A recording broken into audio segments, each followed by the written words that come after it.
Iran Israel যুদ্ধ কে এগিয়ে কে পিছিয়ে বলা মুশকিল। কখনো মিসাইলে ছাড়খাড় হচ্ছে ইসরায়েল, কখনো বা ইরান। যুদ্ধকে আরো এক ধাপ এগিয়ে নিতে নাটের গুরু যুক্তরাষ্ট্রের প্রেসিডেন্ট ডোনাল্ড ট্রাম্প মঙ্গলবার নিজেই এই বিপজ্জনক ইঙ্গিত দিয়েছেন পৃথিবীর কানে।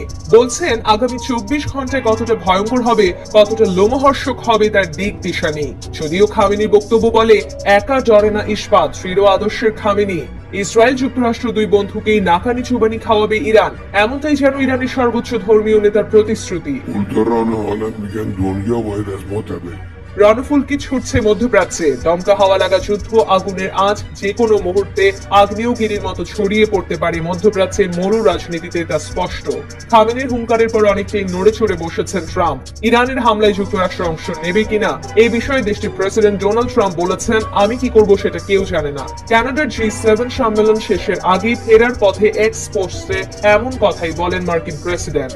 ইসরায়েল নয়, যুদ্ধ যেন যুক্তরাষ্ট্রই করছে, তা যেন ট্রাম্পের গত দুদিন উত্তপ্ত পোস্ট বিবৃতিতে পরিষ্কার।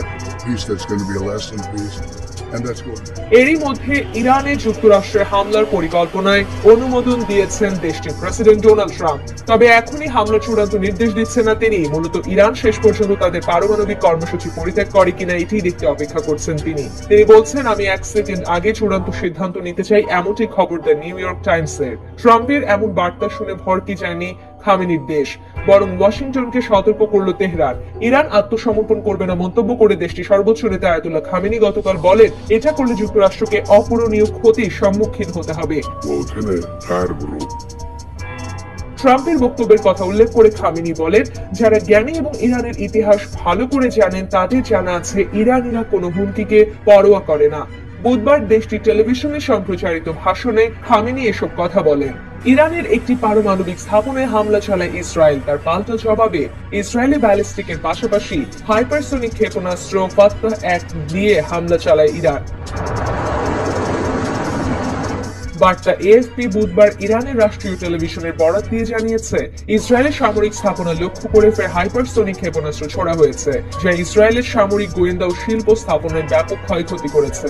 এনডিটিভি ওয়ার্ল্ডে বলা হয়েছে, ফাত্তাহ 1 ইসরায়েলের আয়রন ডোম এবং অ্যারোর মতো সবচেয়ে উন্নত ক্ষেপণাস্ত্র প্রতিরক্ষা ব্যবস্থাকে অতিক্রম করার জন্য ডিজাইন করা হয়েছে। ইসরায়েলের জন্য বড় দুঃসংবাদ হলো ইরানের ছোড়া ব্যালিস্টিক ক্ষেপণাস্ত্র ধ্বংসে ইসরায়েলের দূরপাল্লার ক্ষেপণাস্ত্র ব্যবস্থা অ্যারোর ক্ষেপণাস্ত্রের মজুদ পুরোপুরি শেষ হয়ে আসছে।